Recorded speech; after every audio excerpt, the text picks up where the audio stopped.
and welcome to this week's episode of the Making It in Asheville podcast. This podcast is your go-to destination for stories of Asheville-based entrepreneurs, small business owners, community leaders, makers of all sorts.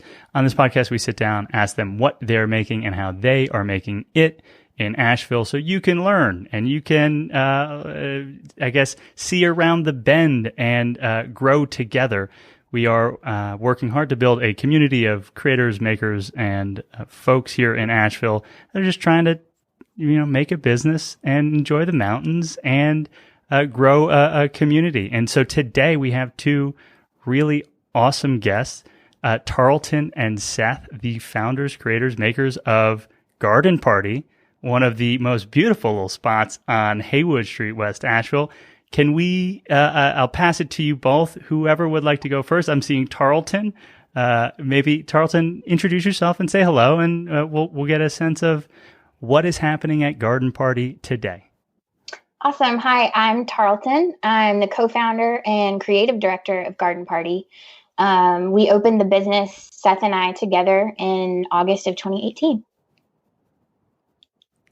And I am Seth Connolly. I am Tarleton's business partner and life partner. And I handle more the operations and finance strategy side.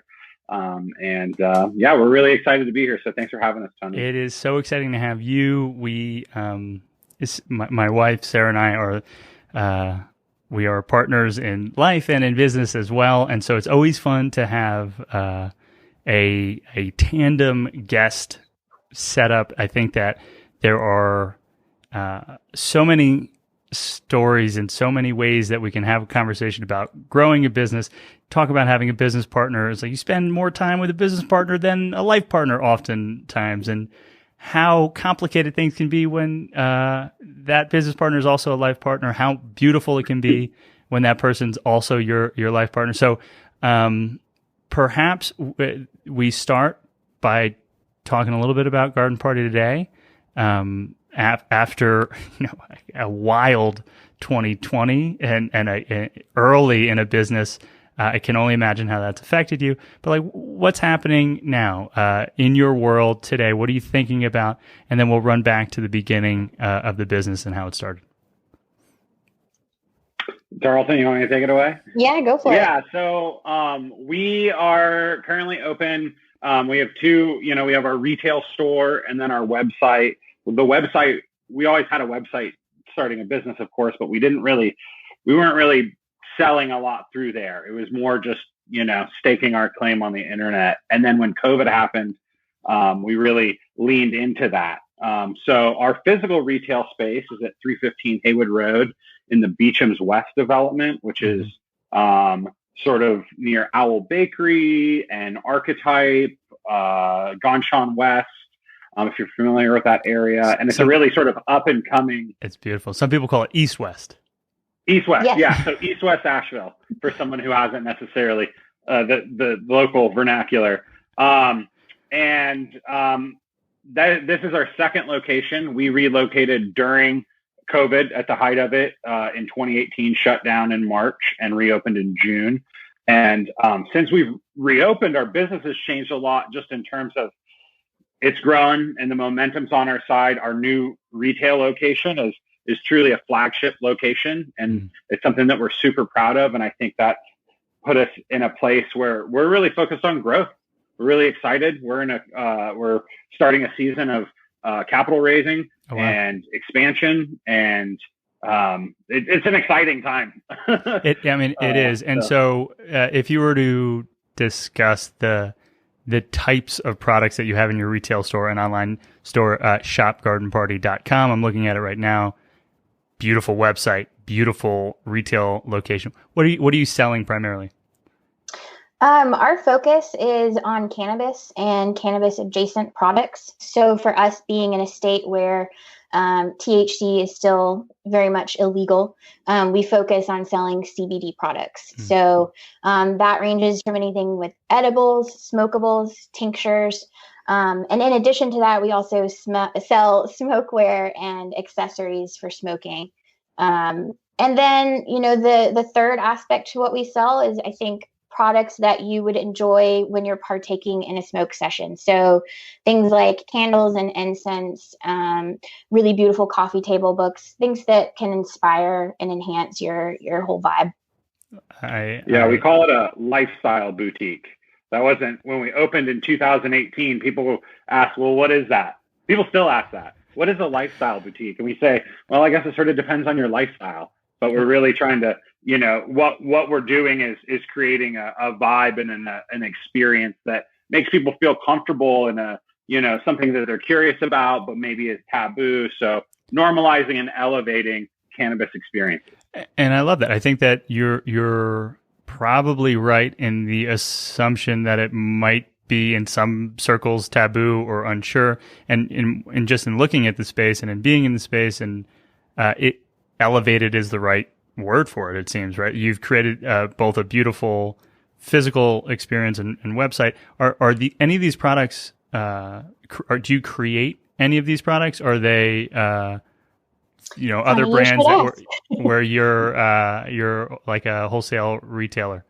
Yeah, we started out in the beginning as just that standard wholesale and retail experience, but actually as part of our expansion this past year, we did release a few of our own in-house products. And part of when Seth talks about our growth and expansion, that includes diving in even deeper into our product offerings. But so far we have some really great garden party merch. We have a really cute tote and t-shirt that were designed by local artist Wyatt Grant.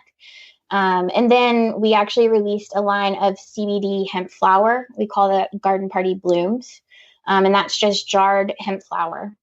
So we started out with those, and we're kind of diving in a little deeper into that whole side of the equation. And also garden party rolling papers. So sort of ties into the trademarking, and we have a number of filings that are in the works with the trademark office, sort of a process. But that's part of it too, is bringing products to market.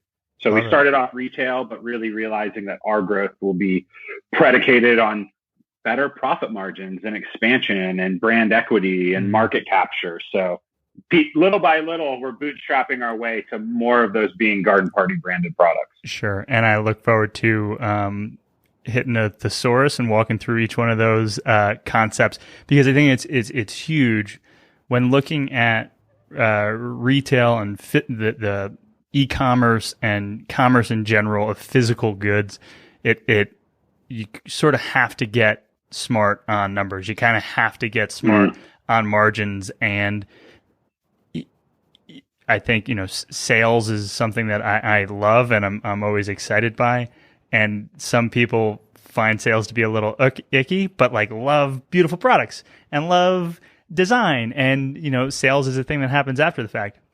But knowing that you're losing money or barely making money when you sell a beautiful thing is important if you're trying to grow a business and reach more people and do more good. So I want to dive into some of those terms, and I look forward to it. Before we do though, when thinking about retail and the initial ideas for what Garden Party is and could have been, this is, you said 2018, right? Mm-hmm. And so was it e-commerce focused? Was it, you found a space and you're like, let's fill it with cannabis? Let's go for a moment, let's go back and think about what things fell into place to make this come to be. Part of me assumes that something meaningful might have happened in 2017 or 2018 in North Carolina around cannabis or CBD or something like it. And you said, let's go. Now's the time. We got to move because it's just a matter of time until the rest of the country or the state catches up to the country. And I don't know where we are compared to other states, so this could be educational. But what made 2018 the year to start, and what were the initial thoughts? It was very situational to having met Seth. I met Seth in 2017. met on Tinder, my one and only Tinder date. One and done. That's heroic. Love it. But when I met Seth, he was working for a hemp company in town, and he would bring me some of their product offerings for me to try out. And at the time, I had just ended a 10-year marriage with someone else, and unexpectedly, and was also in a new career. And those two things kind of left me feeling super anxious and just dealing with a lot of, anxiety and trauma around those recent life changes. And when I met Seth, it was sort of like this breath of fresh air. It's like the image of a door opening and a light shining, and there's this guy with CBD. It's a beautiful. Sort of like that. Yeah, what a time. Like that. Exciting. Yeah, Okay. I mean, that's how I like to think of it. But he was generous in like bringing me sweet little treats. And like the first product I tried that was CBD related was a CBD roll-on. So it's got other essential oils in it along with CBD, and you apply it to pressure points, and it just kind of gives you this nice calming feeling. And so I really vibed with that product because, especially like being in an office environment, you can't just, leave and go smoke and then come back, So it was sort of this nice 5 minutes to myself to sort of get back on the level that I needed to be to continue my day.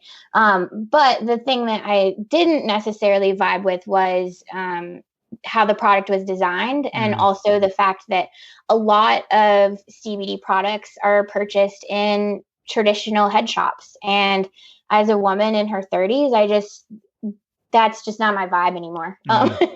So I wanted to have the experience of using these products, introducing cannabis into my wellness routine, and also having it be an elevated experience, thinking about things like design and aesthetics. So Seth and I started playing around with the idea. It was originally just a Pinterest board. All the best things start on Pinterest. Yeah. And then, 2018 came along. I unexpectedly quit my job, which was a blessing in disguise. But at the time I was like, I don't know what I'm going to do. In a lot of ways, I had already, quote, made it in Asheville in what I could, I consider that my previous life. Like I had already had like a pretty good career, bought a house, was doing all that. And so there's just this really big life shift that happened for me. And with that came this attitude, pardon my French, of just fuck it, I'm going to go for it. I'd been in retail in some form or another for a very long time. And the last piece of it was actually owning my own store. So that was sort of the idea as well, as just offering this, elevated retail experience. And so when I quit my job, I signed up for a Mountain BizWorks class. I hear you guys might be familiar. Yeah, like one of the most talked about things on the podcast is like the foundations course from Mountain BizWorks. Is that what you took? Totally. Yeah. I took the foundations class, and Seth was already at this time still working with the hemp business and, gaining a lot of expertise in that way. But I really lacked certain skills, like even just writing out a business plan. That was one of the helpful things of taking that class for me. And we were able to get a small loan through them. And then that August, we actually opened our doors. So it was a very quick, 18. Yeah, fast. It was a very quick process from the time I quit my job to when we opened. It was just like, it was 6 months, less than 6 months. No, so March to August. So 5 months. Wow. Yeah. I guess I was in this place of like, I've already taken some really big risks, and this feels like the kind of risk that I can invest in for myself and have fun with, do it with Seth, and that was sort of the, the origin story. Seth might have different. I love it. And I will ask, but I when looking at the, I'm trying to mirror language and tone. So when looking at the vibe I get from Garden Party, was your background in graphic design? Was it in no? So like, no, my last position was with a company in the stationery world. They made their own products, and I worked with a group of women that were really incredible graphic designers and creatives. And previous to that, I had worked in customer service with book distribution.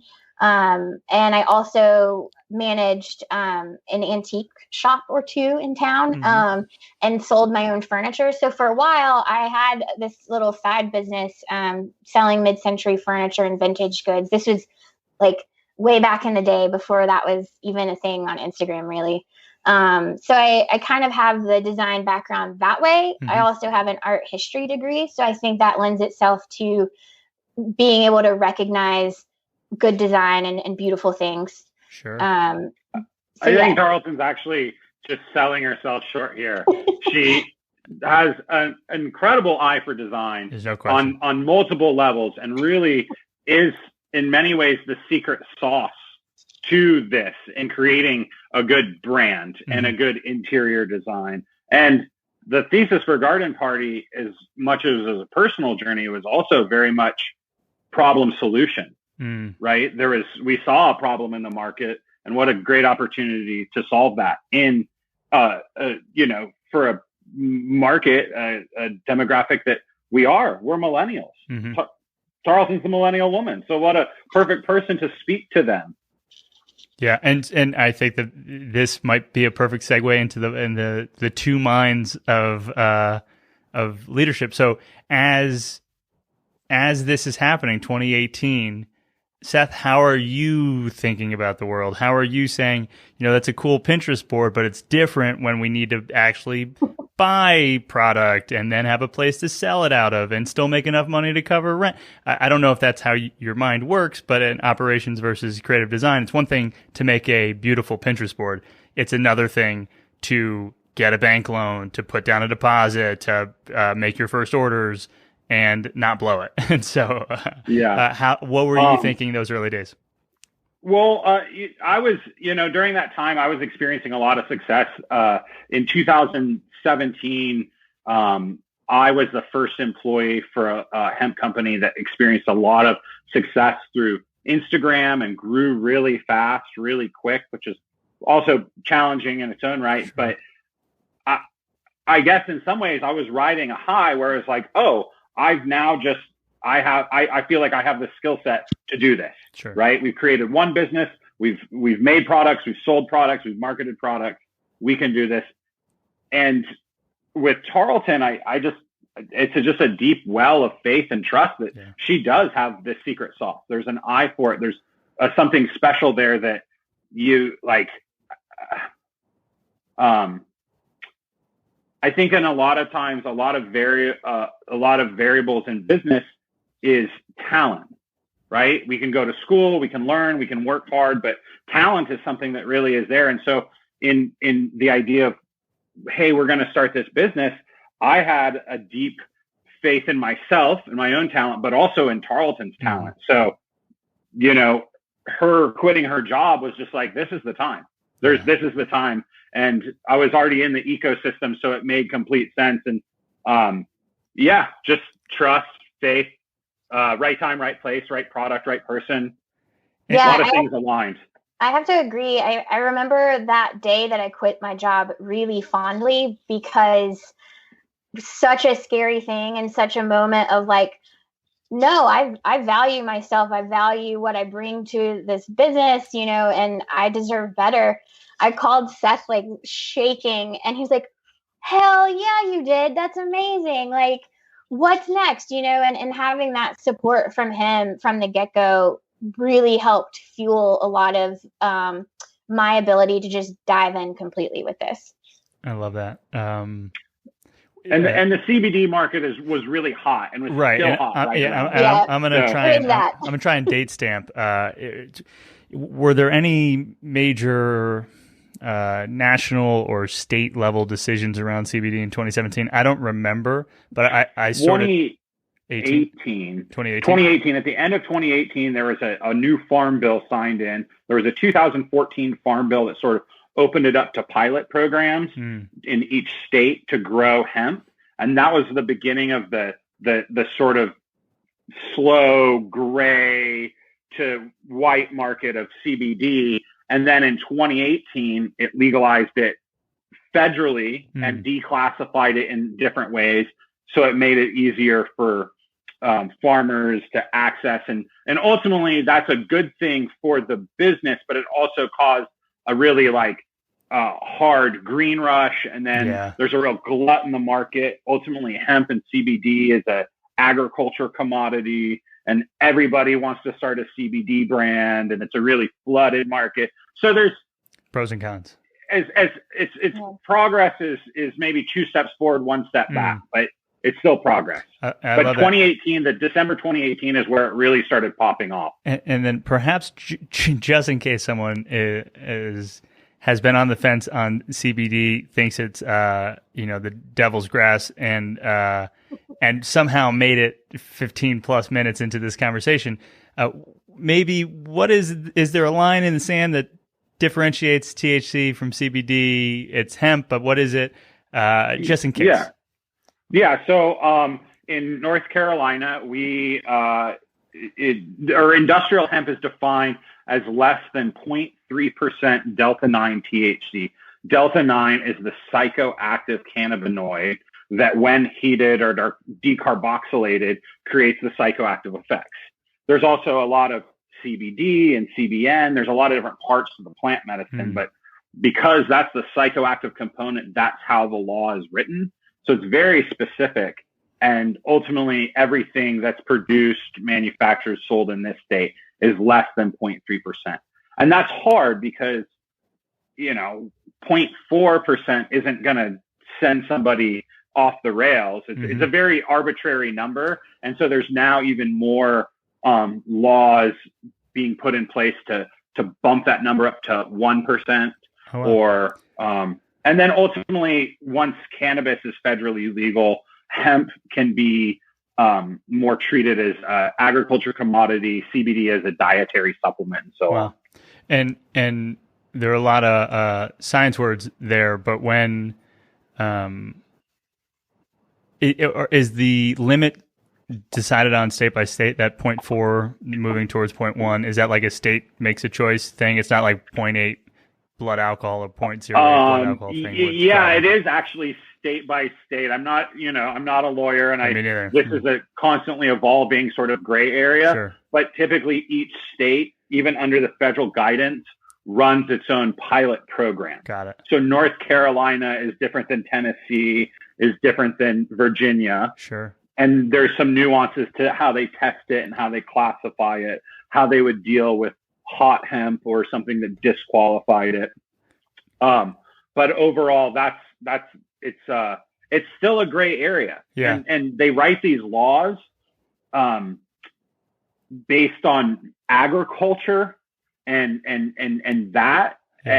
versus enforcement, because ultimately people aren't out enforcing it like they would, say, a narcotic. Sure. So it's sort of a weird gray area where some people probably, it might be higher, it might be lower. And ultimately it leaves a lot of gray areas in the business for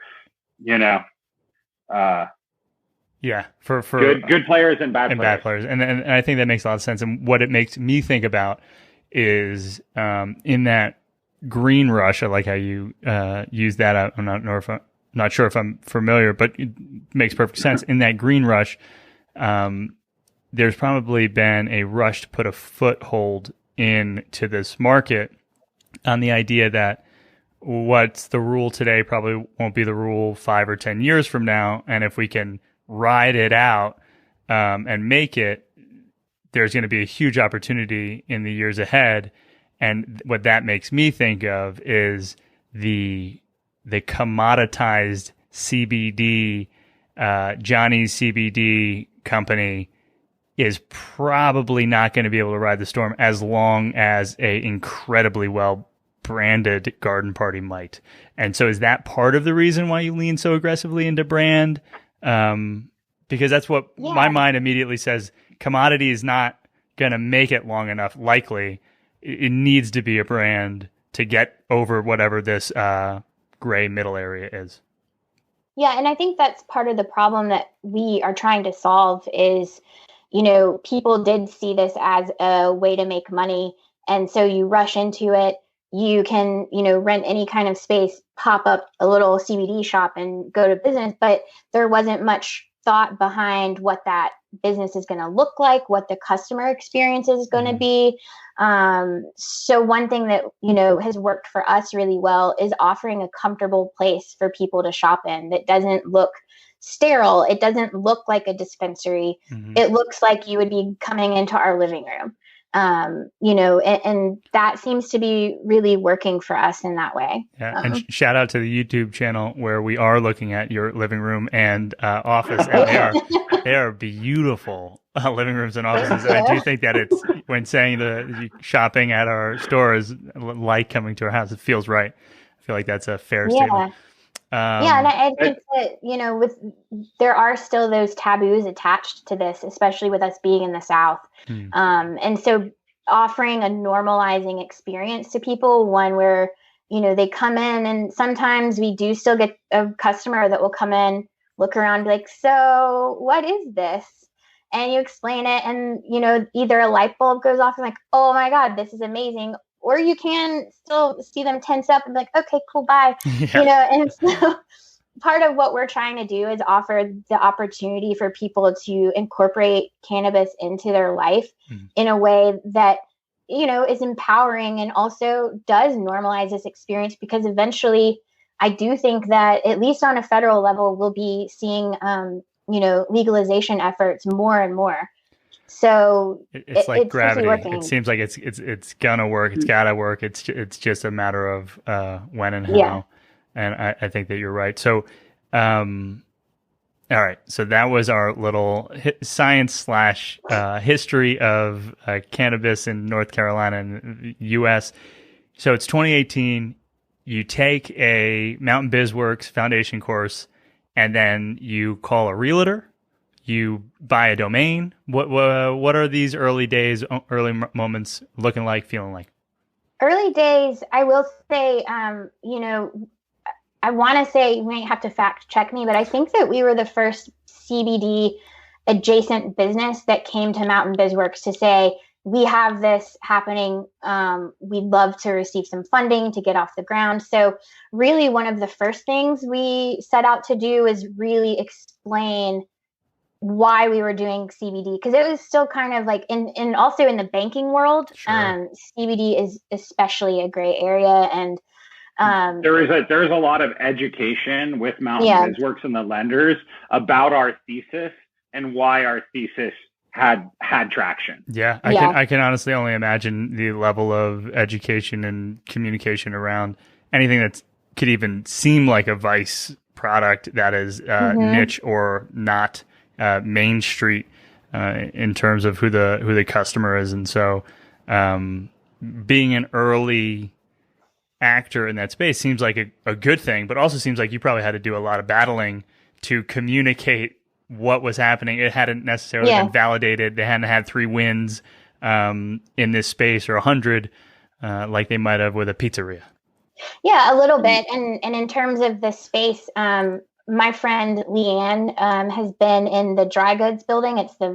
They call it the Meadows building. It's on Haywood Road. But she operated in that space for about 9 years as the dry goods shop, and was looking for someone to move into the front space and rent or sublease from her, essentially.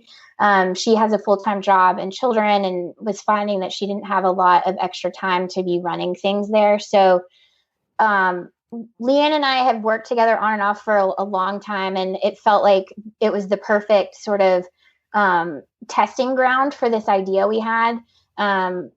It was a little tricky even there, though, because it's a shared space. We shared it with 4 other studio mates. There was even a little bit of,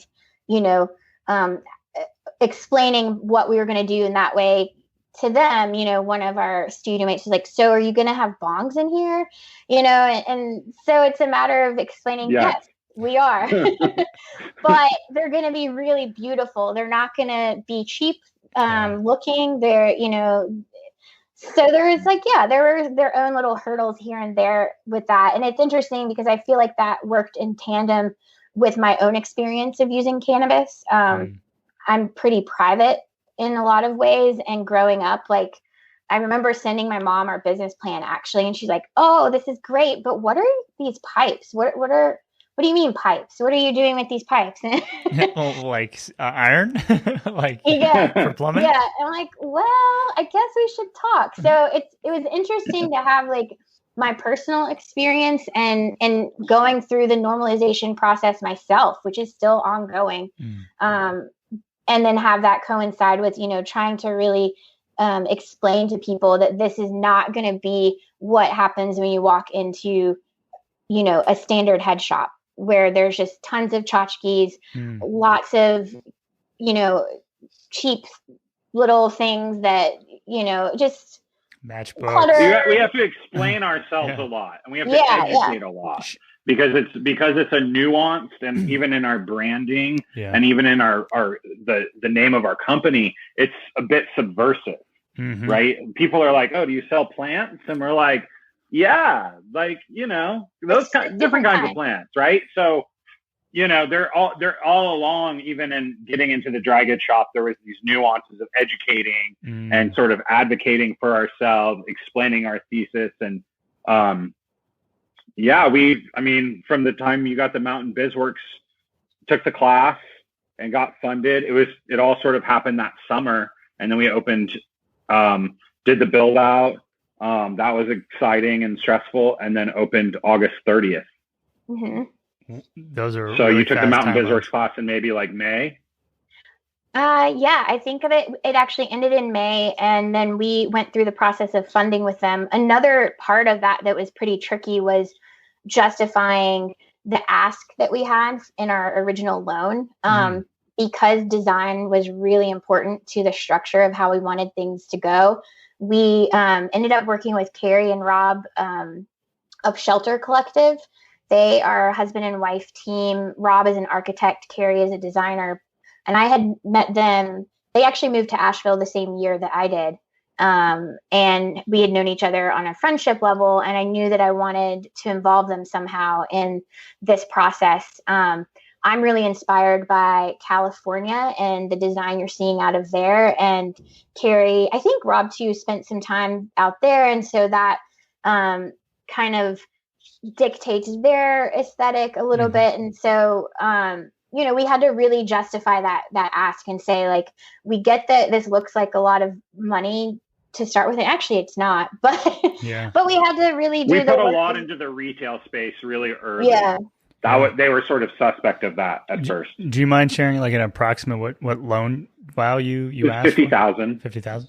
I mean, that doesn't seem crazy to build out a space, build out a website, build out a brand. And start. That seems, but it's the tricky part of this. The original space itself was sort of like an L shape. It was very small, so there was that, and then really having to explain the nuances of CBD to people. So luckily, we had our lender at Mountain BizWorks was just an incredible advocate for us. I don't think he's there anymore. I think he's since opened his own business, which is pretty awesome. But Ryan, our guy Ryan, really saw our vision and was such a huge advocate for what we're trying to do. It's amazing. And then Shelter Collective has come up, if not on the podcast, in conversation a number of times. And so they helped you with the actual build out and design of the physical space. Yeah, they did. We went with another Pinterest board, had a certain mood and vibe we were trying to go for. And Carrie and Rob just really understood what we were after right away. And then one of the key aspects to that original space is that eventually it will no longer be there. It's going to be torn down as part of the I-26 expansion project that's happening. So at the top of our minds when we were doing the original build out is that the materials we were using then would need to be repurposed for our future forever home. And they did a really great job of helping us envision what that would look like. And then in this new iteration of the shop, we were able to use almost all of the materials from that shop in our new space. And Carrie and Rob were also part of making the new space happen as well. Beautiful. And early days, were you in the percentage of, where your mind was thinking about the business? Were you thinking 50-50 retail online and in person? Were you thinking 80-20? How were you thinking about e-commerce back then? Yeah, I think we assumed that the website was just going to take right off, and I knew that we had an incredible retail experience, but it was a matter of how do we get the in-person experience to translate onto the website. And so then when Seth came to us, difficult. Yeah, that's and one of the hardest things that anyone's ever tried to solve for. Yeah, totally. I thought it would be much easier. But then when Seth came on board with us full time, he was really able to help me dial in focusing on the website differently. Because a lot of my day to day, I was the one in the shop every day for a while. That takes up a lot of time and focus. So by the time it's, you're thinking of the website and getting photos for that, it's like, I was one person doing it. Sure. So it was pretty tricky. But then, yes, Seth, was able to really help dial that in for us. And I was also realizing that, we're with one person. I was still working full time in my other position in the CBD industry. So that was benefiting us. Also in bootstrapping this business, having that extra income was really important to us. So, you can't be good at everything all at once, right? And Tarleton did a phenomenal job managing the store and getting us launched. But it was really, in January of 2020 that when I came on, I left that position, came on full time to Garden Party, and then really tried to focus on the website. And then guess what? COVID happened. Yeah. So before COVID hits, when you were thinking about this transition, I look at the website today, I look at Instagram today, I see beautiful, everything is beautiful. It's all beautiful. 2019, before you really maybe leaned into updating the website, was the look and feel of Instagram strong, but the website lagged? And Seth, Tarleton also, but Seth, are you thinking about things as like a marketer? Like, are you like a growth hacker, business grower? Is that your mind? I'm a bit of a polymath, so okay. I'm more of an operator, know, and I know what I don't know, but I do know a lot, and so I sort of take that and apply it to, and I'm willing to learn and be wrong. Yeah. The website was really just, we weren't really doing any sales through there. It was just a website at that point. It had the commerce capabilities, but we didn't really have good images. We weren't updating it. E-commerce is its own beast, right? And retail as well. So when it wasn't until, that January of 2020 that we really focused on, okay, let's get some really sharp imagery. Let's figure out some calls to action. Let's get some good themes on there. And then COVID is what just forced it. We were like, okay, well, this is our business. And so we knew that we had products that we could offer through delivery that people would still want. And people were very invested in supporting local when that happened. So because we were a small business and because our retail store had shut down, we focused all of our time on the website. Okay, now COVID time was photo studio set up, backdrops taped to the wall, lights, just figuring it out, getting a little bit better each day until it came to be, a decent web experience. And I think there's still a lot of opportunity to grow from there. For sure. With the website, was it already on Shopify? It was, yeah. Okay. So love Shopify. Yeah, Shopify is a great fit for e-commerce. If you want to go from 0 to 60 and have most of it figured out, you want to be on Shopify. And so that's good to know that you were already on Shopify then for this business. I look at some of these photos, like your category of hemp wellness and home and gift. Those photos are so bold and bright and beautiful. Is that happening in your own studio? You're taking them yourselves? Those were taken by a photographer, Jason James, here in town. But so that's also part of it. As we've scaled up, we know what we don't know. In order to get that sort of imagery, we want to hire professionals, and that's, we've also figured out our margins and our thesis, and know that in order for us to do what we want to do in the way we want to do it, imagery and really, conveying the vibe, right? We're trying to translate this beautiful in-person retail experience to an online experience, and how difficult that is. So really good photos are going to help. Yeah. And Jason James did success. High five to Jason. Beautiful, beautiful photos. And so pandemic hits, you're like, all right, well, people aren't walking in anymore. What projects did you build for the website? Like, I'm always thinking about website optimization, and e-com is probably the most complicated forms of optimization, because it's not like you just need someone to opt into an email list. You need to show the picture. You need to describe the product. You need to make people have some sort of a reaction to it. And then you need to figure out how to get them to come back and buy it again. And so simplifying checkout, what was order of operations, pandemic hits, you're like, we got to keep the lights on. How did you try and prioritize? I mean, I think that we immediately pivoted to the delivery option. And so that in and of itself, people have to go to the website in order to purchase from us. So then that meant getting all of our inventory online, essentially, where we had a selection of things previously. We had to really flesh out and show our full inventory and what we carry.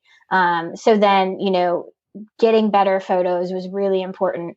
Writing better descriptions. Seth is more on this end of things. I know what SEO is, but it feels like this this foreign thing to me at times. So he probably has more to contribute in terms of like the actual build out of the website. But ultimately, we were really working with a blank page in a lot of ways. Sure. To solve and I think there's a little bit of kismet behind the timing of us closing our store, forcing to go online. There was also a time of high anxiety. So people were looking for CBD. They're at home. They want a new pipe. A lot of people were adjusting to this new reality that we all were, and it is in some ways sort of traumatizing.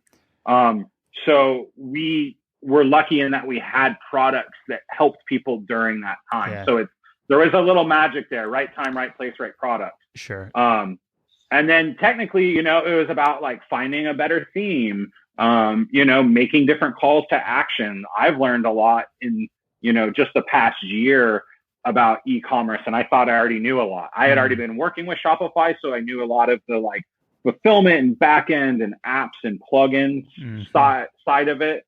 But now my focus is more like, okay, what are these calls to action, conversion, right? Like SEO, like really, we aren't able, because we're a CBD business. Yeah. We can't do a lot of traditional advertising like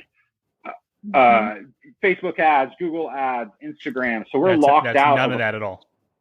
None of that at all. There are some ways to hack it, and there's some ways around it. You'll see like ads on Instagram. People will make like fake URLs that like backlink. Yeah. Crazy. We're not going to put a lot of paid advertising into something you just don't know. So the beauty of it is it's always forced us to be really intimate in communicating our message and what we do. So even during this COVID time, and as we're getting the website more functional, we're able to convey what we're doing the whole time, because it's us. We're not, there's no agency running the Instagram. There's no agent. There's no subcontractors delivering the things. It's us.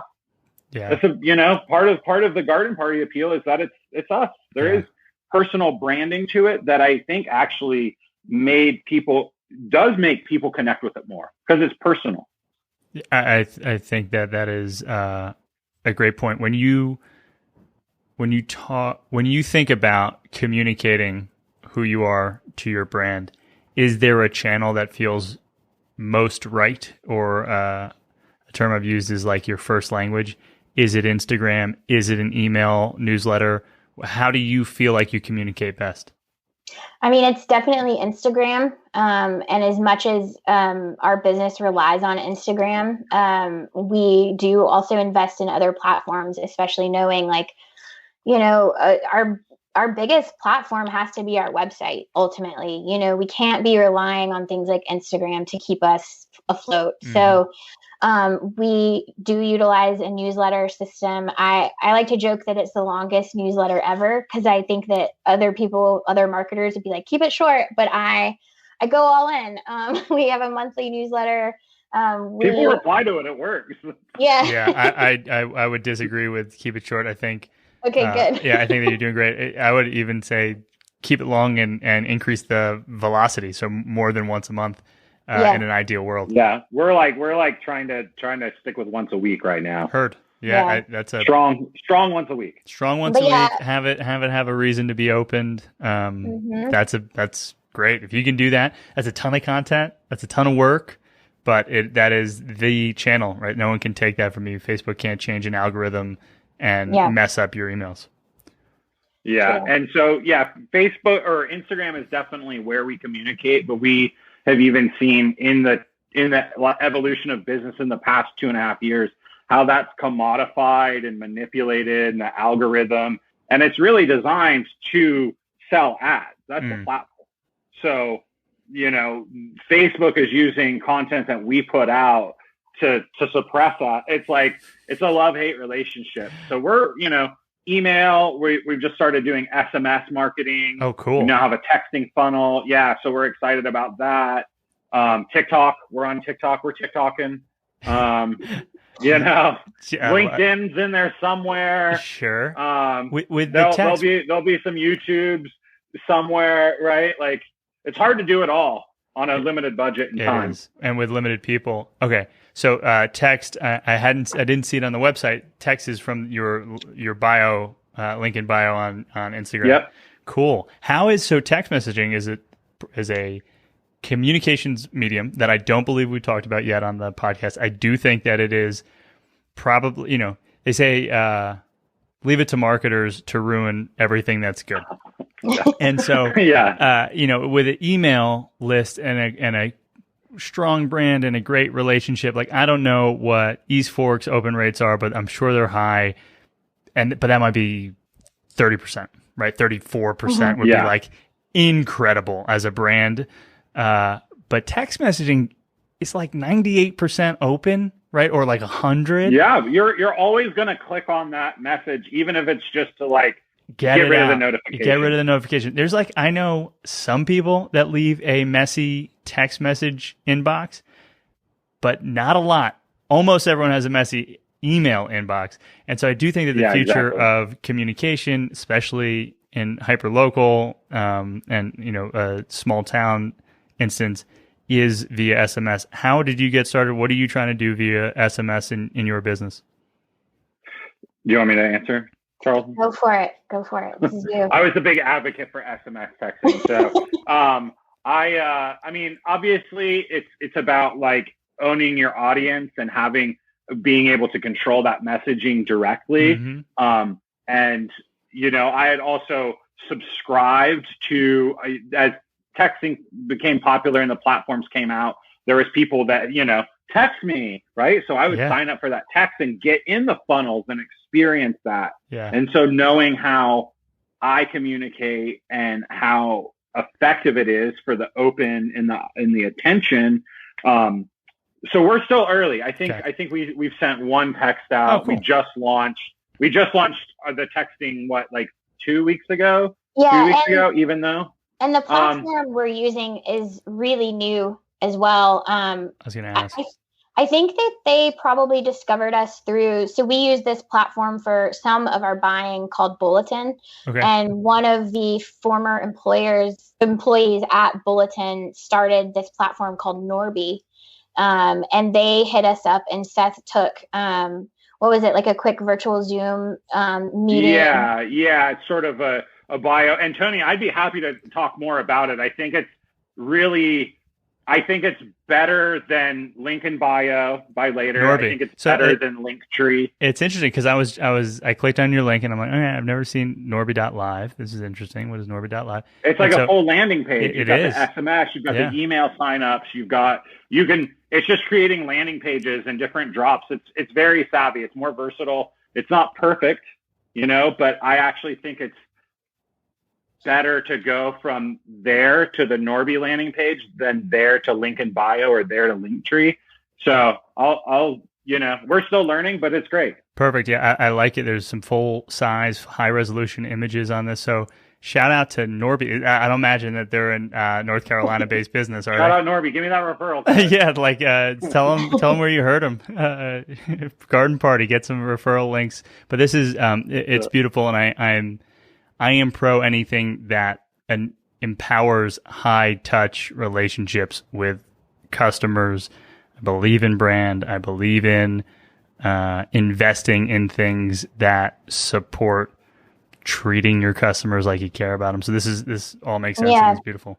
Yeah, it's definitely interesting to see. Like, it's still new for us, but it feels like a new level of intimacy. And it'll also be interesting for us to use it for marketing because, with Instagram, we have to be really careful with the words we use. Even in our store, we have to be careful with the words we use. So, I envision being able one night to be like, hey, all you people signed up, I'm feeling a little high right now. How about you? And talk about send a cool video that's visually stimulating. And I don't know if you are, but I am right now, And also just meeting people where they're at. I think that's a really important thing that's worked for us is we're not, we're meeting people where they're at personally, and they're meeting us. We're just real people. And, we're all trying to practice self-care and have a good time and do the right thing and get through it. And cannabis is something that even if you don't talk about, most everybody has some relationship with it. Absolutely. Even if it's estranged, everybody has a relationship with it. Yeah. And I think that one of the things that we sort of missed or didn't dive into specifically was just how so this was something say this. They say it's better to sell painkillers than it is to sell vitamins, right? Like if you could, if as a business, if you're in the painkiller business, it's a better place because it's hard to say, hey, this is for preventative, but it's kind of better to say, hey, are you feeling this? Then here's your solution. And so what a year to have in 2020 where stress is at an all-time high, uncertainty all-time high, and to be able to show up as a part of a community, to be humanizing and normalizing, to have products that shouldn't induce any form of shame. How great is that? What a service that you're actually providing.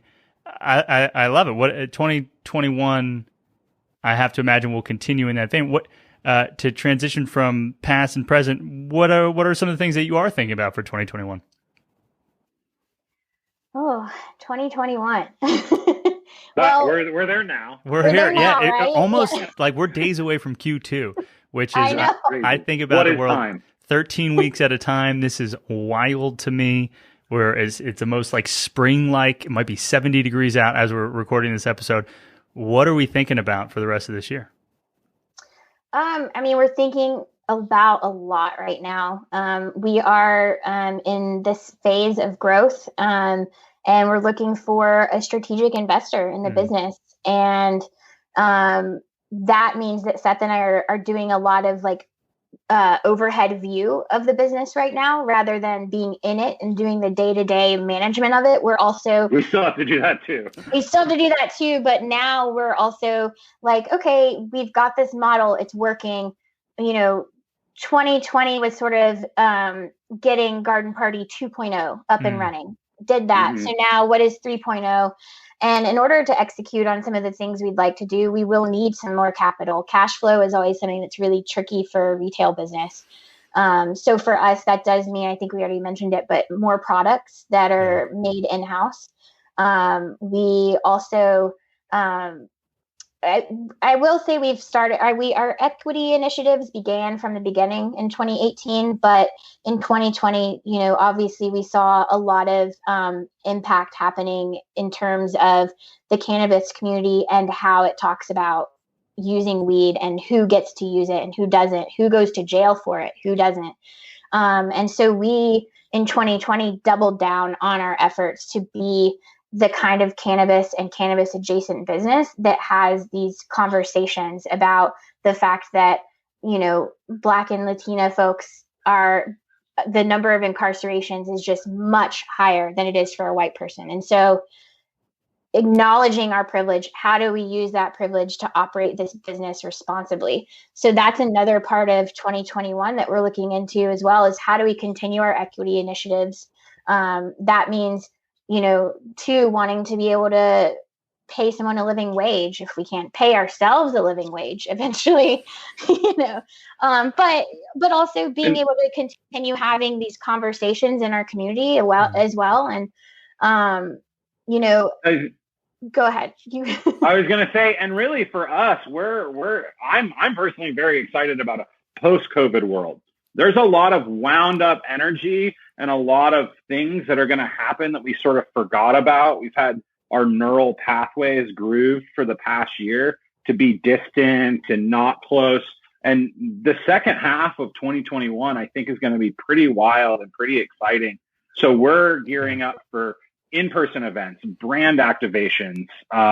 We have the loft above our store as well, which is a beautiful space that is going to open up a lot of options for content creation, small parties, dinner parties, workshops, service-based things, our office. And events were really crucial in our first year of business. We did a lot of people connected with the brand. Yeah, we did a lot of pop-ups, but we did like really fun things too. Yeah. Like our friends Rich and Jen make the best wood-fired pizza. So they put CBD in the dough and in the sauce, and we had a pizza party. So things like that we can expand on in 2021 are what we're really looking forward to. Same. Wow. I think that you're right. There's almost certainly going to be some sort of roaring 20s that happens in the back end of this year into next year. And that's something that we, as serious as we are talking about this, there is the experience of using cannabis that's fun, that is enjoyable, that is relaxing, and like leaning into that. And, being able to offer things. One thing specifically that we have going on is a virtual yoga event with an influencer coming for our 3rd birthday in August. So being able to incorporate CBD into your yoga practice, things like that are, really exciting for us. And then of course there's 420 that's coming up quickly. That's a big deal. That is a big deal. That might even be this week as we post the episode. Who knows what the future looks like? You're listening out there. Yeah, you may be listening on 420. And so I love that. Here's perhaps a more of a softball, less future based. But let's just say that I'm not a CBD user. I don't necessarily smoke anything. How might what would be a 101, forgive the pun here, but gateway drug of choice to get into this world? Like, would it be a roll-on? Would it be some sort of bubble gum? How would I get started? I think, a lot of what we do is about education, because a lot of people have questions, right? Like you're saying, where do I start? There's a lot of that. I'm curious, but where do I start? And so we specifically offer a really like nurturing environment, are willing to educate people and talk about it. And one of the best places to start is, what are you using it for? Are you using it for relaxation? Are you using it for anxiety, inflammation, sleep, an injury? All of those things. Or just like, are you curious? Are you curious what this is like? It really does depend. And we like to ask that of people who are asking. What's the point? Like, why are you using it? That's a great qualifying question. Sales guy goes, great qualifier. Yeah. Like, why are we on this call today? Yeah. But, we get a lot of people that will walk in and just be like, oh, I've never tried it. I'd love to do that. So I would point them in the direction of an edible, something that's quick to consume. not necessarily one of the strongest products in terms of, your body's going to metabolize that differently than if you're taking a tincture or smoking a pre-roll. So it's a really nice intro level. One. Yeah, we carry a beverage, a sparkling water with CBD in it. It's a brand called Recess. That's a really great. Yeah, we have gummies, chocolates. So, if you're just curious and very new to it, that's a really accessible way to begin. Because a lot of people still have like the stigma attached to it, and a lot of people don't want to smoke it. Yeah, you look at it, you frame it more as a superfood or adaptogen. Mm-hmm. Ooh, adaptogen is another hot word I'm very into, and superfood more common. But like I always have felt bad attempting to even smoke anybody's anything, because I'm like, I don't actually know how to smoke. Like, it goes in my mouth. And like a couple times I've gotten it into my lungs, and I know that I breathe all the time, every day. But like when the pressure's on, I don't know how to breathe. And so edible might be the route that I would take. Is it like time activated in a way that you kind of hear about, like 30 minutes, and then all of a sudden you start to feel tingly or something? But it's not there's no psychoactive effects. Okay. So I think that's important to frame. So if you're feeling tingly after 30 minutes, you probably took something else. Yeah. You didn't get it from Garden Party. Read the label. It's much more subtle. Okay. It's more along the lines of having a cup of coffee and feeling that caffeine, or having a cup of chamomile tea and feeling calm, or using essential oils, peppermint and lavender. It's a subtle feeling when consumed that way. And typically most CBD products are that. And it's also really particular person to person. It's very much a trial by error to find the product that's going to be best for you ultimately. And that's sort of how we talk about it in the store, is like, I can tell you what I use and what I use it for, and that works for me. But ultimately, you will need to find the thing that works best for you, and we like to be really transparent about that and say, like, this works for me, but it may not work for you. We all have different bodies, literally, that respond to it differently. And part of that is, too, we need to make sure we're not making any medical claims, because we're not medical professionals. We may be experts in cannabis and internet research and products, but we are not experts. We are not medical professionals. Most of these products, CBD, is not evaluated by the FDA. We vet our products thoroughly, and they're all lab tested, but yet, you don't, it's important to frame it. So even in somebody says, anxiety, what's good for anxiety? We wouldn't say this is good for anxiety, because legally we can't make that claim. We would say, for me, I use this product, or for other customers who struggle with anxiety, I would recommend X or Y. Love the semantics. I think that is very important to call out, and great to know. And this podcast does not attempt. This podcast does not attempt to make any health We're claims not as financial well. advisors or business coaches. I love it. Love it. So this has come up now a number of times throughout the conversation, but I'm asking now formally.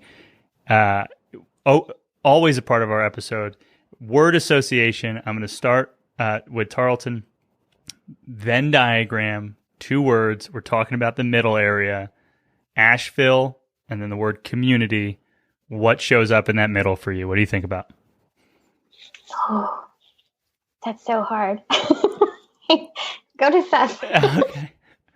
Same question? Yeah, Asheville community. What shows up? You. Because community is a verb. It's not a noun.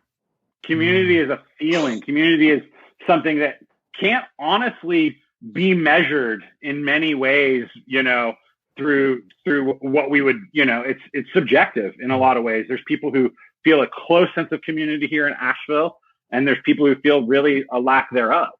So I think ultimately it comes down to the individual participants in this experiment called community. And, it's on us. It's on each of us to create that. I cannot follow that. That's a hard one. That's perhaps one of the more unique takes on this. And I'm right there with you. I do, in the words of John Mayer, love is a verb. So is community. I'm with that. Yeah. But it's so I ask, and I'll lead, and perhaps you can dust this up or lean into it. But you've mentioned now the web designers, the build out on the space, the people at Mountain BizWorks. So community seems like something that you are verbing as well. Like you're showing up and you're asking for support or getting support in some ways from this community. Yeah, I mean, when I think of those two words, Asheville and community, I do think of garden party. I didn't know if that would sound like too. No, that works. Because a lot of how garden party began was super community based, even down to our original build out. We had friends show up to help us put paint on the walls. We had Leanne who was willing to let us share this space with her, and so community is a really important thing to me. And I don't know, I think maybe because I had my own personal adventure with Asheville the first 9-10 years, and I built a community that way that kind of shifted and changed when my life changed. I still feel like I'm in the process of building back a community in a lot of ways, and being able to do that through my business and being able to do that responsibly and being able to talk about, for us, Black Lives Matter. That is really important to us as we operate in this space in particular. And so showing up and having those conversations, amplifying others' voices that I feel are not heard in our community is really important to me. Jody Roden, who was my teacher at Mountain BizWorks for the foundation class, Jody used to own Short Street Cakes. But she said to me that your business can be your platform. And that has always been at the top of my mind. I've always cared a lot about politics and engaging and being active, and knowing that ultimately, reposting or liking something is a way to engage, but ultimately I wanted to do something that would spark change and create something in the community. And I'm able to do that with Garden Party. And I think that's what's really exciting about it for me. So. Great follow. That was beautiful. It was, you did it. Success. I think that's really special. I think that you're pointing towards something that is, at the end of the day, that's what I see when I look around is a city or a town that is treated like a city, that is doing more often than not its best to grow and let everyone grow with it and be a part of it. And I don't know. I am hardwired to see glasses half full, but I think when we look around and get to interview folks like you, how can you not feel hopeful and aspirational about the future? I think one thing too that we're coming out of with COVID is just this tremendous gratitude for the community here in Asheville, because when we closed our doors in March, that was terrifying. Seth had just come full time, and there's this vehicle, Garden Party, that's supposed to provide for both of us, but we have to close it. So, just all the things that come with that, just tons of fear, anxiety. But the minute we got our first delivery order and those delivery orders kept coming, it was just like, whoa, this feeling of okay, not only this silly part's oh, you really do like us, but also not only do you like us, you see the work that we're trying to do and you want to support those efforts. And that was really huge for me.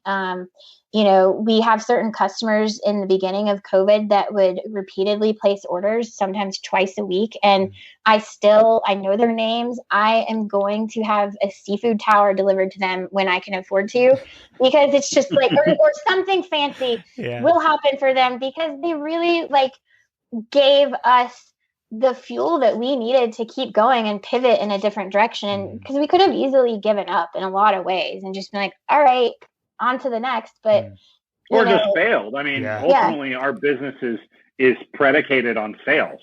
right? We sell products. So, having that support from the community and people prioritizing their limited resources to shop with us is very meaningful for us. It's not just an exchange of goods and services. It really, especially during that COVID time, and now that we're back open, we feel it growing and we feel it developing, and the community is getting wider and deeper and engaging more. And it's exciting. It's exciting to like sort of track with people through their own lives, right? From when they saw us and be like, oh, I remember when you guys were down there. I was like, I remember when you bought that thing. How are you liking it? Oh, it's great. Or I broke it. I need to come get another one. Or I need, Yeah, the connections we're making with our customers are just the most meaningful part of this for me.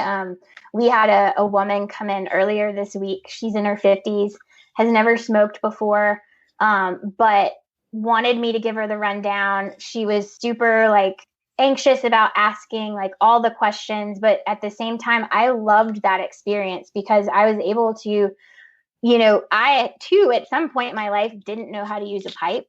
And I wish I had someone teach me and show me how to do it in a way that was non-judgmental and not like laughing at you. And she sent us an email later in the week just saying how much she enjoyed that. And I just love sharing those kinds of experiences with people because ultimately, one thing I'm not sure if we've touched on is that cannabis has been really crucial for me in my process as an adult woman in navigating so many different things, divorce, owning a business, even like I use cannabis daily for that. There's a lot of stresses that happen as we're in the process of adulting. And so with cannabis, I find a lot of healing. And if I can share that with people, then that feels really good to me.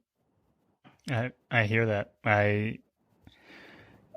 It would be hard to, I support people who, with a full heart and clear eyes, it's Friday Night Lights and on you guys, Friday Night Lights. With a full heart and clear eyes can say like, this thing has helped me. And there are bad versions of that, left, right, and center. But with a clear heart and full eyes, if you can say, this thing has helped me and I want to champion it and I want to help others, oh man, I have a hard time saying that shouldn't happen. Like, and so I want nothing but continued success. I want more people to be calm and at peace and feel safe and not have just to feel balanced. I think balanced. that's what we're all looking for in so many ways, and especially now with COVID. I think there's a lot of traumas that we haven't yet processed, and things like cannabis will be really crucial in helping us navigate that because even to me the fact that we're a year later still comes as a shock in my mind. I think about like this time last year, I had never had higher levels of stress. I was washing groceries, like it was so uncertain. It was never more uncertain than it was then. And I was obsessively mulching my yard. That's interesting. I don't know if that has anything to do with anything else, but like, is that just what showed up for you? You just mulched? That's what, people were baking banana bread. I was mulching. Yeah, sourdough starter. Right, it's like sourdough. Yeah. Everybody was a DJ for a while. Yeah. Everybody was a home chef. Then everyone got really fit for a while. Home fitness. Yeah.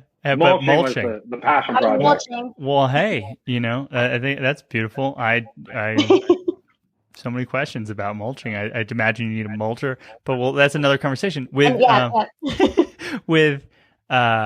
with thinking. So I'm excited for you all. I think that the timing and the way that it seems as though serendipity has showed up at multiple steps along this story is just exciting. I am optimistic about the brand that you've built, the idea of taking more margin in by way of creating products yourself. I'm interested to hear more about the fundraising journey that you go through at this stage in the game. So please, I will follow along closely, and I look forward to hearing more from y'all on what happens next. So if other people wanted to follow along, I'm on shopgardenparty.com right now, but how else would they participate in your story? Instagram, Garden Party, AVL, our airport code there. So Garden Party AVL on Instagram. We're on Facebook, but not a lot of engagement there. TikTok is, I think it's shop.gardenparty or something similar to that is our profile name. And then go to our website, sign up for the email. That's how you're going to get the juiciest stuff. You're going to get the hot goss and best deals and, hear from us. And then, if text is better, you can sign up for text and we won't spam you, but we'll keep it fun and interesting. And yeah, that's what we do. We're a party. I cannot wait to get texted from y'all, and I will be swinging by your brick and mortar now that we are hopefully seeing some light at the end of this tunnel. Yeah, 315 Haywood Road.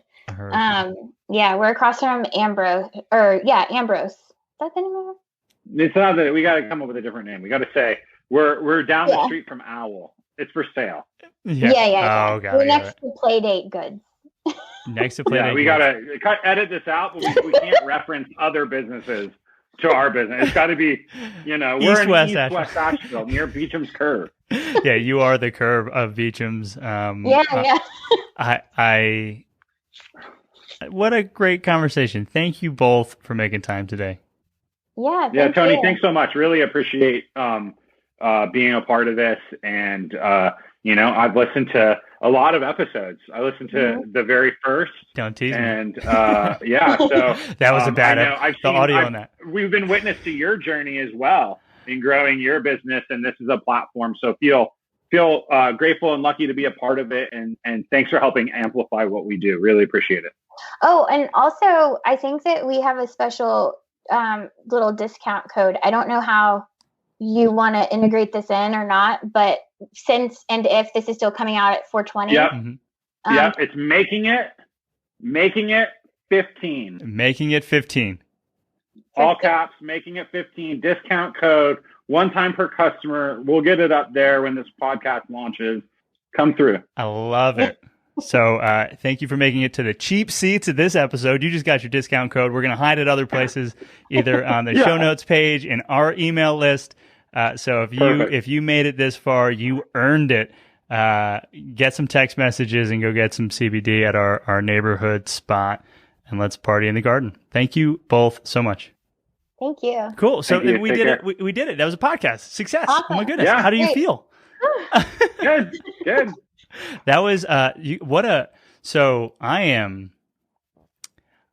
impressed. I feel a lot of feelings and feel that one of the big ones is impressed. I think that the brand look and feel, like if you told me you guys were doing $1 million in cannabis, I'd be like, yeah, of course. If you told me you're doing more, I'd be like, yeah, of course. It looks super pro. So if there were any questions on that look and feel, great success, brand director. I have not purchased anything online. Website looks great. Ops guy, I imagine you're doing a great job, but the brand is super strong. Where are you going to start? I should have asked this in the episode, but where are you going to start with house brand stuff? And will it be Garden Party? Or are you going to do a target model where you call it something else? Yeah, so it'll all be branded Garden Party. I mean, we already have hemp flower line, so we'll continue to expand on those. That'll probably be pre-rolls as well, so like little hemp joints.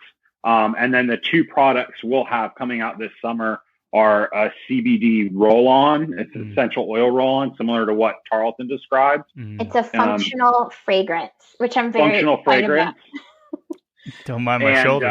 We'll also have a CBD intimacy lube. Very interested in that. So I wanted to follow your guys' lead. Word intimacy did not show up in the podcast, but very interested in exploring that part of your website and seeing what's going on over there. Intimacy lube, CBD, heightened sensation, reduced sensation. What are we thinking down there? It's a heightened sensation first and foremost, but also, getting down to like the the details of it, it does help with lubrication. That is the point of it. But for a lot of women who have maybe some traumas in that area of their body, it helps loosen things up. It helps to just it does enhance the experience and relax you. And, a lot of women with endometriosis, for example, use the lube. It makes sex less painful for them. So there's a lot of different added benefits in there. We're still recording, so this might find a way to stick it in. If there's anything that we didn't get to. Is there anything that we didn't get to? What do you guys think? We covered a lot. We'll do a follow-up episode when we get fundraising and arc through that. Yeah, I look forward to it. No, I'm serious, and so am I. Yeah. It's something that we have been adjacent. Like, we've had a couple conversations about fundraising. A couple people have tried to raise a couple $1 million. Some people have $50,000, 100 friends and family. But like what we've been working on as Making It in Asheville is we're a podcast today. Most people will think about us as a podcast, which is right. That's the only real reason you should. Your agency. So we have been, right? So we started a marketing company that's out behind this. We don't want to build a marketing agency in that sense anymore. What we're trying to build is Making It in Asheville as a media brand now. And so what we're doing or leaning into is video, audio. Obviously, this is a podcast, but video, we're thinking at least two different concepts. One is a travel show concept. The other is kind of like, if you've seen, Yeti might be a good example. They do these like mini documentaries. Yeah, branded content. Very, very beautiful. They do a great job. Incredible. I mean, it's honestly, that'd be a cool project to work on. I know some people have done some work for them. Oh, wow. So it's like very kind of narrative and maybe darker and moodier, and it's about a creator and cinematic, exactly. And so one's brighter, livelier, and it's like, hey, we're on Haywood Street and we're gonna stop at Garden Party. Let's go inside, right? And we like try some stuff, or we branded content. Exactly, but it would awesome. the brand is Making It in Asheville, and so we're facilitating partnerships as opposed to being your marketing team. We're gonna try and be video, podcast, audio project, whatever special projects, because we see a space in that, and the goal for us is not necessarily to like have 10 brands in Asheville that we run all of their marketing for anymore. It's that's just not where we're headed. Mm-hmm. It's more sustainable that way. You control sort of the deal flow, and look and feel, they can choose timing. Your clients. It's more authentic. And that being said, is hit us up. Send me a deck. Like, what do you do? Those are services that we're interested in. Sure. And we are part of our expansion and our growth, podcasting, audio, video, YouTube. We've got a variety show concept that we want to do. So, I think I was a talk show host in a past life, so we're ready to explore that. Let's go. I think it's very clever what you're doing, and I like that. I think it's really smart, and so pitch us. Let's see how to work together. I love it. We will. Our first projects are not the travel show yet, but I see you guys as one of the perhaps ideal candidates for like, let's go in this space, learn, maybe roll a joint. Yeah. Smoke for how do I get it into my lungs? I'm like the perfect. I don't know what to do. I'm enthusiastic. I want to learn, but like I don't know what do I do with my hands? Yeah, I mean, got you. It could actually be really fun. There's a lot we could do with it. And pre-COVID, we had a rolling class that we taught to it was a ticketed event, and Seth is a master roller. You would be in great hands with him. Oh, that is so exciting.